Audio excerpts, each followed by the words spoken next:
弟弟，弟弟，我有2个弟弟。地方，地方，教室是上课的地方，有不懂的地方可以问我。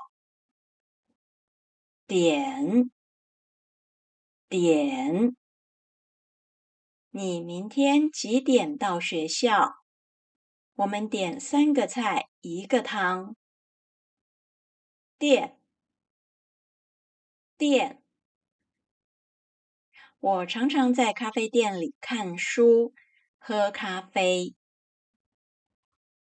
电话，电话，他打电话给我。